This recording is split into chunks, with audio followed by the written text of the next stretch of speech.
तो बच्चों स्वागत है आप सभी का आज की इस वीडियो में। आप देख रहे हैं आपका अपना यूट्यूब चैनल स्टडी ऑन। सो बच्चों आज की इस वीडियो में हम आपको बीएससी प्रथम वर्ष के छिंदवाड़ा यूनिवर्सिटी के विषय रसायन विज्ञान का, जी हाँ रसायन विज्ञान का आपको पेपर क्रमांक फर्स्ट का फुल सॉल्यूशन आज की इस वीडियो में हम प्रोवाइड करने वाले हैं। और साथ ही स्टूडेंट्स हम आपको बताएंगे कि आप इसका PDF जो है सॉल्यूशन कैसे डाउनलोड कर सकते हैं।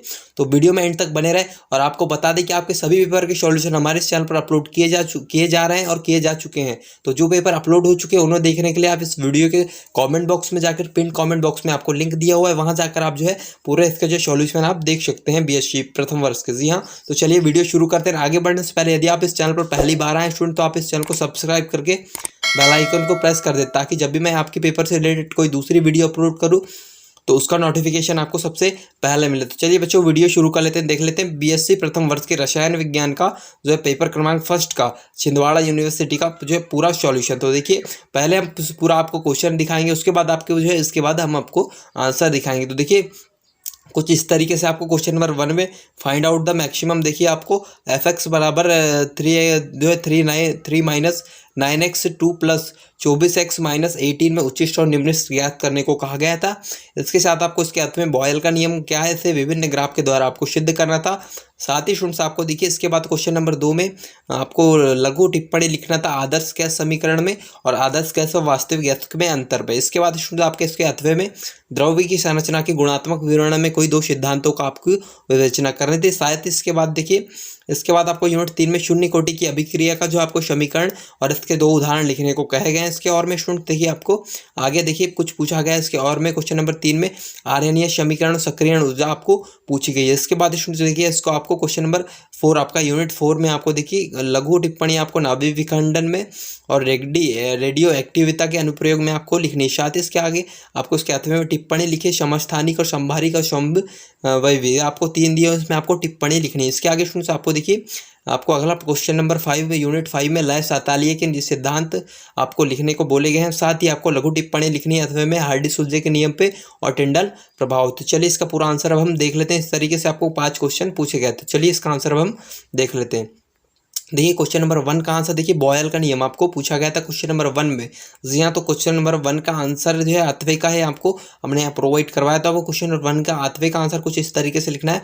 बॉयल के नियम के अनुसार गैस के दिए गए द्रव्यमान का दबाव P उसके आयतन V का व्युत्क्रमानुपातिक होता है बशर्ते कि गैस का तापमान स्थिर रहता है। इसमें शर्त है कि जो है गैस का तापमान स्थिर रहना चाहिए। इस तरीके से आपको बॉयल का नियम लिखना है। इसके बाद से आपको देखिए आगे लिखना है, देखिए स्थिर तापमान T पर बंद गैस के लिए इसका जो है बॉयल का नियम P समानुपाती 1/V होता है। जी हाँ, इस तरीके से आपको लिखना है। आगे लिखना है स्टूडेंट्स आपको P इंटू वी बराबर इसमें कांस्टेंट होता है आपका नियतांक।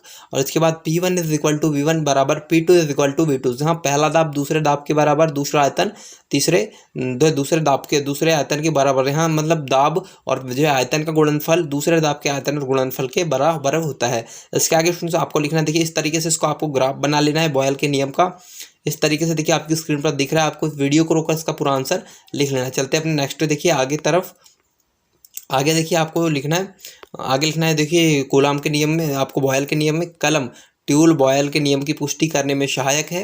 आगे लिखना है देखिए चूंकि ट्यूब वी के अंदर गैस का आयतन is equal to tube A का क्रॉस सेक्शनल क्षेत्र इंटू वायु स्तंभ आई की लंबाई बराबर। आगे लिखना है आपको देखिए V is equal to A into L. इस तरीके से आपको लिखना है और आपको लास्ट में लिखना है P into L is equal to जहाँ आपका कांस्टेंट हो जाएगा। इस तरीके से आपका क्वेश्चन नंबर 1 यहाँ पर कंप्लीट होता है। स्टूडेंट चलते हैं अपने नेक्स्ट क्वेश्चन नंबर 2 की तरफ। देख लेते हैं क्वेश्चन नंबर 2 आपका। आज स्टूडेंट्स आपका अगला क्वेश्चन है क्वेश्चन नंबर 2। क्वेश्चन नंबर 2 में आपको आदर्श गैस समीकरण पूछा गया था। जी हाँ, फर्स्ट में आपका क्वेश्चन नंबर 2 का आंसर है आदर्श गैस समीकरण। तो आदर्श गैस समीकरण आपका क्या होता है लिखना है आपको देखिए कुछ इस तरीके से। आदर्श गैस समीकरण आदर्श गैस के आयतन, दाब एवं ताप के अंतर संबंधों को व्यक्त करने वाला समीकरण है। इसी सर्वप्रथम जो है 1934 में बेनवायट पॉल एमाइल क्लेपिरोन जिया ने प्रकाशित किया था। आगे लिखना है आपको स्टूडेंट इसका आंसर। देखिए कुछ इस तरीके से इसका ग्राफ होता है। किसी गैस के तो समतापी प्रक्रम अलग अलग नियतांकों ताप पर गैस के आयतन और दाब के बीच जो संबंध इस तरीके से आपको देख लेना है। यदि आप इसका ड्रॉ करना चाहते हैं तो स्टूडेंट्स आप वीडियो को रोक इसका ड्रॉ कर सकते हैं। तो चलते हैं आगे की ओर। देखिए आगे आपको लिखना, देखिए किसी गैस का समतापी प्रक्रम अलग अलग जी हैं। इसका जो आपको यहाँ ड्रॉ हमने ऊपर प्रोवाइड करवाया है, उसके आगे आपको देखिए लिखना है आदर्श गैस का समीकरण निम्नवत है। जी हाँ, आपको P is equal to NRT, ये जो है आदर्श गैस समीकरण का जो है आपका इस तरीके से आदर्श गैस समीकरण आपका हो जाएगा। इसके आगे स्टूडेंट्स आपको लिखना देखिए P is equal to NRT में जहाँ आपका जो है P हो जाएगा गैस का निरपेक्ष दाब हो जाएगा, V आपका गैस का आयतन हो जाएगा, साथ आपका N जो आपकी गैस की मोलों की संख्या है, और R आपका जो सार्वत्रिक गैस नियतांक जी यूनिवर्सल गैस कांस्टेंट कहते हैं वो आपका है। और इसके बाद स्टूडेंट्स आपका देखिए टी रहता है इसमें, तो टी आपका जो है परमताप हो जाएगा। इस तरीके से आपको लिख लेना है। आगे आपको लिखना है देखिए आदर्श गैस समीकरण और वास्तविक गैस में आपको अंतर पूछे गया था। जी हाँ, तो इस तरीके से आपको लिखना है वह गैस जो सभी तापों और दाबों पर गैस के नियमों और आदर्शों आदर्श गैस समीकरण P is equal to NRT का पालन करती है आदर्श गैस कहलाती है। जबकि आगे लिखना है जबकि ऐसी गैसें जो सभी तापों और दाबों पर आदर्श गैस व्यवहार नहीं दर्शाती वास्तविक गैस कहलाती है। वास्तव में कोई भी गैस आदर्श नहीं है, जबकि जो है सभी वास्तविक गैसें जो है गैसें वास्तविक है। इस तरीके से लिखना है। आगे स्टूडेंट्स आपका जो है क्वेश्चन नंबर 2 यहाँ पर आपका कंप्लीट होता है। चलते हैं अपने नेक्स्ट क्वेश्चन नंबर 3 की तरफ। देख लेते हैं आपका क्वेश्चन नंबर 3 स्टूडेंट। देखिए आपका अगला क्वेश्चन है क्वेश्चन नंबर 3। देखिए क्वेश्चन नंबर 3 में आपको शून्य कोटि की अभिक्रिया पूछी गई थी। जी हाँ, तो आंसर कुछ इस तरीके से आपको क्वेश्चन नंबर 3 का लिखना। देखिए वह अभिक्रिया जिसकी दर वेग अभिकारकों की सांद्रता पर निर्भर नहीं करती है शून्य कोटि की अभिक्रिया कहलाती है। यहाँ जहाँ दर is equal to K N2O जो है आपका, तो इस तरीके से आपको लिखना है 0 इज इक्वल टू K बराबर नियतांक, आपको इस तरीके से लिख लेना है। आगे स्टूडेंट्स आपको देखिए इसका मात्रक, देखिए शून्य कोटि की अभिक्रिया का मात्रक आपका मोल प्रति लीटर प्रति सेकेंड हो जाएगा। जी हाँ, इसके आगे स्टूडेंट्स आपको लिखना है वेग स्थिरांक। जी हाँ, शून्य कोटि की अभिक्रिया का वेग स्थिरांक आपको पता होगा K इज इक्वल टू आपका x/T होता है, या फिर इसको आप इस तरीके से लिख सकते हैं K is equal to 1/T A0 minus A1। इस तरीके से आप लिख सकते हैं। इसको समीकरण 1 देना है आपको।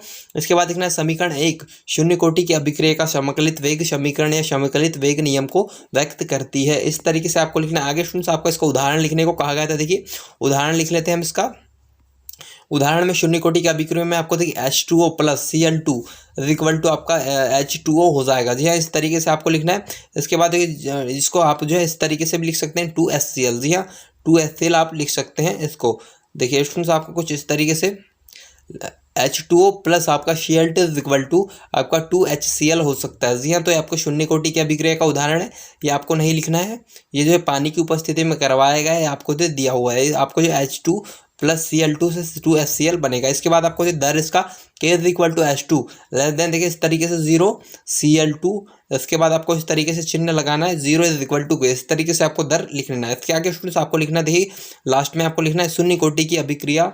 जी हाँ, आगे लिए आपको लिखना है शून्य कोटि की अभिक्रिया का अर्धायुकाल अभिकारक की प्रारंभिक सांद्रता A0 के समानुपाती होता है। इस तरीके से क्वेश्चन नंबर 3 का आंसर आपको यहाँ तक लिखना है। क्वेश्चन नंबर 3 का आंसर आपका कंप्लीट होता है। चलते हैं अपने नेक्स्ट क्वेश्चन नंबर 4 की तरफ। चलिए देख लेते हैं क्वेश्चन नंबर 4 के बाद स्टूडेंट्स आपका अगला क्वेश्चन है क्वेश्चन नंबर देखिए 4। तो क्वेश्चन नंबर 4 का आ का उत्तर देखिए आपको नाभि विखंडन इसमें पूछा गया। तो देखिए नाभि विखंडन आपको देख लेते हैं पूरा क्या होता है। तो लिखना है आपको नाभि की विखंडन वह प्रक्रिया जिसमें कोई भारी पदार्थ 2 या 2 से अधिक छोटे भागों में तोड़ा जाता है। इस क्रिया को में अत्यधिक ऊर्जा का उत्सर्जन होता है। उदाहरण के लिए जब यूरेनियम जिसका जो U 23592 होता है, जी देखिए को न्यूट्रॉन के प्रहार पर द्वारा विखंडित किया जाता है तो बोरियम तथा क्रिप्टॉन के परमाणु बनते हैं। जी हमको आगे इस तरीके से लिखना है। आपको ये पूरी जो उनकी ऊर्जा श्रृंखला लिख लेनी है। इसके आगे आपको देखिए ये लिखना है ऊपर दी गई अभिक्रिया में जो न्यूट्रॉन बाहर निकलते हैं उनकी गति कई हज़ार किलोमीटर प्रति सेकंड होती है। इस कारण ये परमाणु को विखंडित करने में अति उपयोगी है। इसका उपयोग परमाणु बम बनाने में किया जाता है। जी आगे आपको लिखना है, देखिए परमाणु बम बनाने में उपरोक्त क्रिया लगातार रहती है तथा न्यूट्रॉन की संख्या बढ़ती जाती है जो अन्य यूरेनियम के परमाणु का विखंडन करती है। इस प्रकार ना तो समाप्त होने वाली अभिक्रिया की श्रृंखला 4 रिएक्शन जारी रहती है। इस तरीके से आपको लिखना है।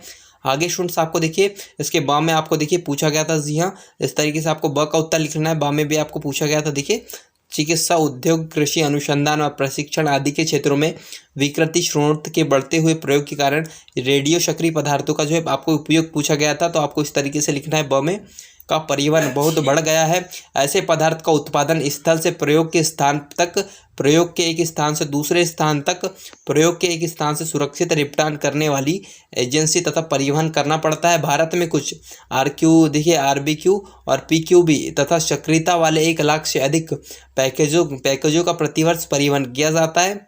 ERB विकिरण स्रोत के सुरक्षित प्रस्थान तथा रेडियो सक्रिय पदार्थों के परिवहन के दौरान नियंत्रण के लिए राष्ट्रीय नियामक प्राधिकरण है। आगे आपको लिखना है भारत में रेडियो सक्रिय पदार्थों का परिवहन ERB संहिता, रेडियो सक्रिय पदार्थों का संरक्षित परिवहन ERB NRS TS ASC संशोधन 2016 के जो 9 से नियंत्रित होता है, जो IAE से रेडियो सक्रिय पदार्थों का संरक्षित परिवहन नियमों ASR जो 6 आपका 2012 संस्करण पर आधारित है। इस तरीके से स्टूडेंट्स आपको क्वेश्चन नंबर 4 का आंसर पूरा यहाँ तक लिख लेना है। इस तरीके से आपका क्वेश्चन नंबर 4 कंप्लीट होता है। चलते हैं अपने नेक्स्ट क्वेश्चन नंबर 5 की तरफ। बाद स्टूडेंट्स आपका क्वेश्चन नंबर 5 देखिए, क्वेश्चन नंबर 5 में आपको ला सातेलिए का जो आपको नियम लिखने को कहा गया है, तो देखिए कुछ इस तरीके से आपको लिखना है। इसका उत्तर देखिए, आपको लिखना है इस तरीके से, रसायन विज्ञान में ला सातेलिए का नियम जो है किसी रासायनिक साम्य से संबंधित दशाओं को परिवर्तित करने पर उस साम्य पर पड़ने वाले प्रभाव का पूर्व अनुमान लगाने में सहायक होता है। अगला स्टूडेंट्स आपको देखिए, इसलिए इसे साम्य नियम भी कहते हैं। जी हाँ, इस सिद्धांत का प्रतिपादन फ्रांस के वैज्ञानिक हेनरी लुई ला सातेलिए ने किया था, किंतु कार्ल जो फर्डिनांड ब्राउन ने भी इसे स्वतंत्र रूप से इनकी खोज की थी। आगे लिखना स्टूडेंट्स आपको, यह नियम निम्नलिखित है। जी हाँ, इसका नियम लिखना है ला सातेलिए के साम्यावस्था में, नियम में लिखना साम्यावस्था में किसी निकाय सिस्टम के सांद्रण ताप, आयतन या दाब में परिवर्तन करने पर वह निकाय अपने को इस प्रकार समायोजित करता है कि किए गए परिवर्तन को आंशिक रूप से कम कर सके। इस प्रकार एक नई साम्यावस्था स्थापित होती है।